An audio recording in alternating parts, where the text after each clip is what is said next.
speaker. Her name is Jill Bourne, and she's the City Librarian for San Jose, California, and the Director of the San Jose Public Libraries. She has a focus on expanding access, partnerships, innovation, and educational outcomes.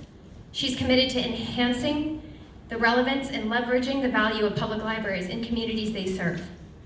Jill has been recognized as a 2009 Mover and Shaker by the Library Journal, one of the Silicon Valley Business Journal's 2015 Women of Influence, the Library Journal's 2017 Librarian of the Year, and a member of the Upstart 50 by the San Francisco Business Times. And most recently, she was honored with the 2019 CineQuest Visionary Award.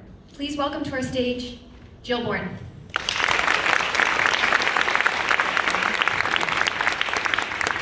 Hi, everyone. Oh, hey, library people. Hi. I love going last. Kidding. This is awesome. So, how is everyone? Yeah. Had a great day, learned a lot, made great connections, feeling inspired, I hope. Yes, great. So, while I'm listening to all these amazing people talk, I'm thinking it's kind of like when you go last and, around a work thing or something, you're thinking everybody else took your answer. Yeah. But this is not entirely true. But what I think we can offer, what I can offer to you today is the fact that at the library, the San Jose Public Library is an organization, just like your organization. It is a city organization, but what I can talk about is a journey that we've been on for the past couple of years after making a decision to become deeply involved and deeply supportive of education for our communities. And I need this little thing. You might be surprised as a librarian, I don't get to wear a Madonna mic all that often. It's very exciting. So in the city of San Jose, we have mayor and council, we have a city manager's office. We also have 19 school districts, 19 superintendents, 19 school boards. We have one county office of education, Santa Clara County Office of Education, who are awesome. Dr. But our city itself actually had this running narrative through many years of bad budget times that was saying that the city doesn't do education. That's the county office's work. That's the school districts. The city can't do education. We don't have the resources. And so after being part of that narrative for a while, I think we started to try to have a new narrative. So you've heard a lot of the reasons of the whys about why this is important. We talked a lot about how educational experiences and levels of educational attainment have impacts for individuals and families and communities across sectors, from individual earnings to public safety, home values, to economic development of a community in general. So all those things are important. And in San Jose, we knew that the local need was pretty great. We know that 2/3 of low-income children do not have access to quality preschool. We know that low-income children are 5 times more likely not to have access to quality out-of-school time educational support experiences.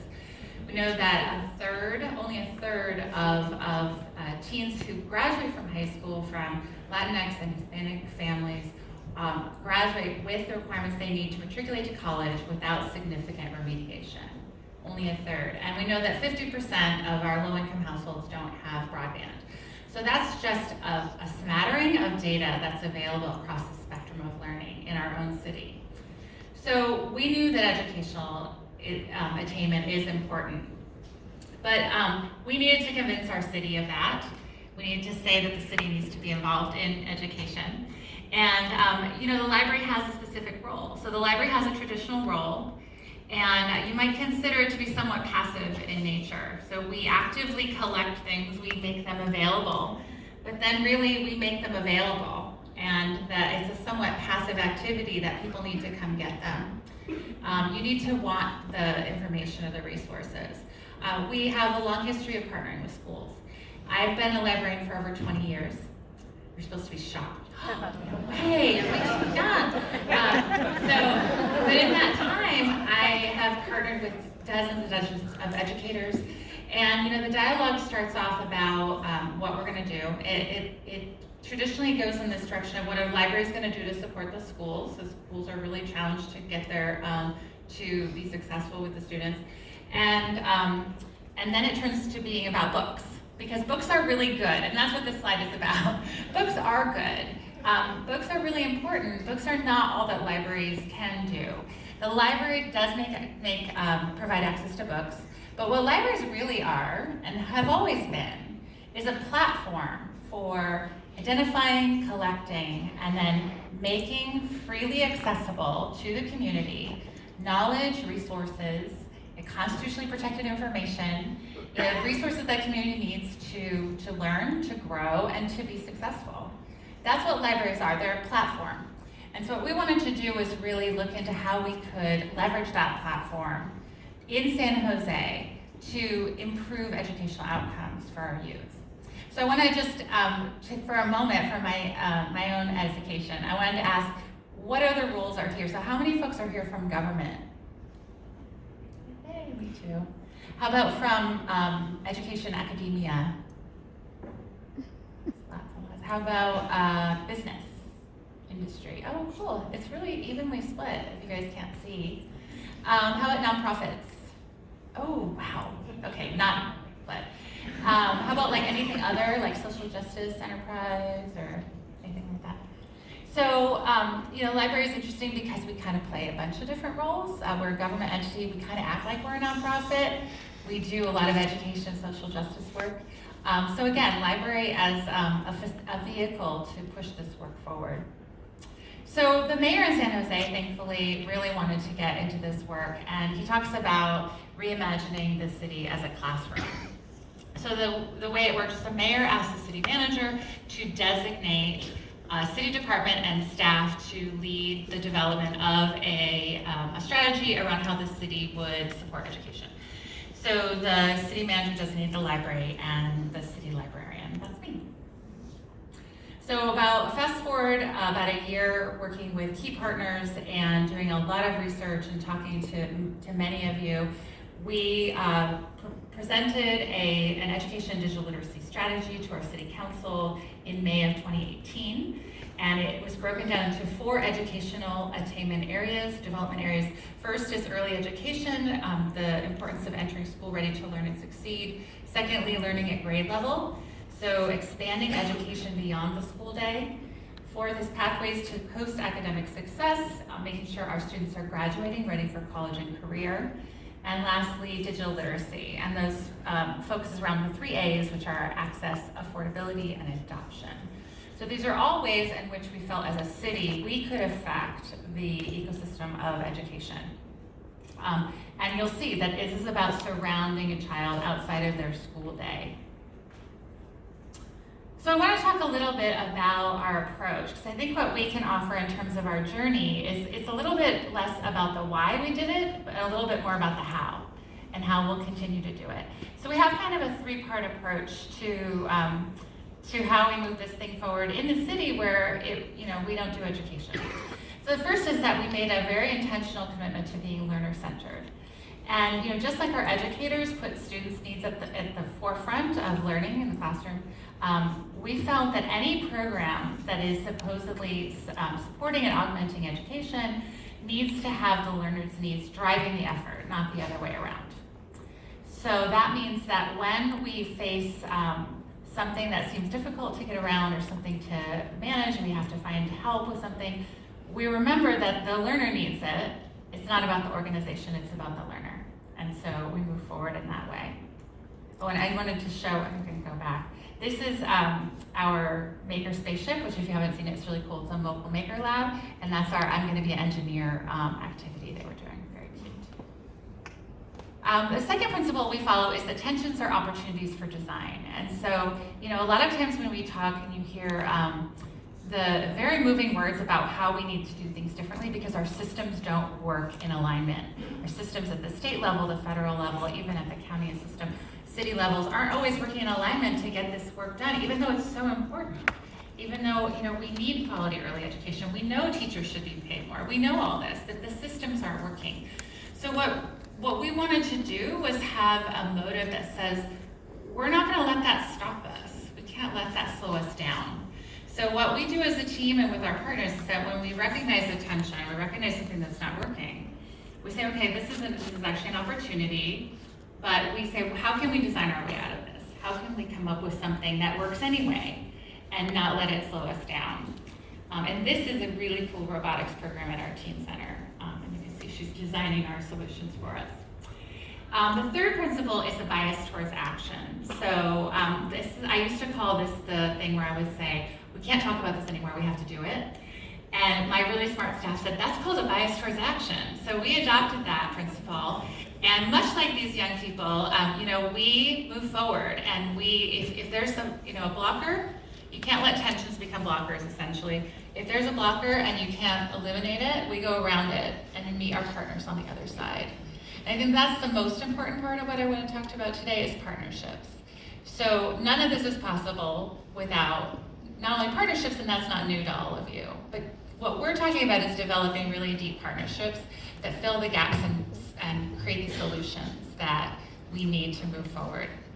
So I'm going to give you some examples of how we did this. So hopefully maybe it's helpful and you'll call me afterwards. So the first one is called SJ Learns. The challenge we knew was that we didn't have enough quality out-of-school time programming for lower-income children, and we also knew that access to that type of programming is a major indicator in success. So we wanted to extend school learning on-site after the school day. We partnered with the Silicon Valley Community Foundation. The city contributed funding over the course of, now we're in our third cycle, with a school district match, leveraging those commitments, partnering with 8 school districts, 5 service providers on school sites. We're allowing to extend the school day and curriculum to ensure that students who need the support are getting it. We also are able to use funding to do assessments and evaluate the effectiveness of the programs. I'm just going to show this really quickly. One of the very exciting things about this is we're finally getting to collect data around school outcomes for the youth that participate in these programs, collected by grade level, ethnicity, language spoken at home, and gender. And this is a very early preliminary, but I just want to show you what it looks like, and the full evaluation is going to our council this fall. Another example is our Coding 5K program, which I'll go through really quickly. We set an audacious goal of reaching 5,000 children per year by the year 2020. And in partnership with the Silicon Valley Leadership Group, we were able to leverage over $650,000 in philanthropic investments from Alaska Airlines and KLA-10 Corps and others. We leveraged our city library facilities, our staff equipment, and collaborated with 9 industry partners to create a model that's totally scalable by training skilled volunteers and then expanding into any partner that wants to work with us. We had one whole school district that trained all their after-school programs to do this. And last, I just want to say really quickly, we have a lot of exciting stuff coming in the next year around early education and increasing the quality and quantity of early care options. So I have one quick story to wrap up. Oh, I want to go back. That gave it away. So last year, I was an attendee at this program, at the Education Summit, and I met lots of great people and I was really inspired. But I met one person, and her name's Lisa Gauthier. She happens to be the, let's say here for Lisa, yay. Lisa is the mayor of East Palo Alto. I'm not sure you were at the time, but she's also the government relations manager for Study.com, one of the companies that was here.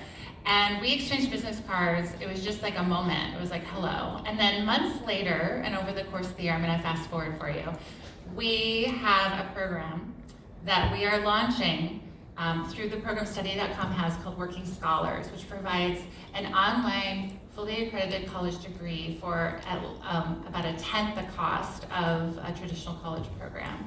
Well, it turns out we have an online high school program, and we've been having folks graduate through that. So this year we are launching a pilot in which 7 graduates of our online high school will receive full scholarships to go and achieve a degree through their college program through Working Scholars. So very exciting. But that's not all. We also, Study.com also offers tons of online content, test prep, credits to earn, all sorts of support for school for a fee, but had never considered a library subscription model, which we do have in place with other vendors that allows the library to pay for content for our users to use for free. And so now we're considering that. It creates a new line of market for them and a new service for our patrons. So that's awesome. It's a win-win. So yay, it was really awesome. So to close, I have a little bit of a call to action and a request to all of you. Consider what connections you could follow up on this year after this event to try to make a difference in this space. What kind of unique or unexpected partnerships could you create that were totally unexpected, like this one was for me with study.com? And what changes can you commit to making in terms of outcomes for our youth in education? And I know that our Silicon Valley Leadership Group folks would love for you to share your stories with them, anything that comes out of this work, the connections that you've made, and the partnerships that you've made as well. So thank you very much.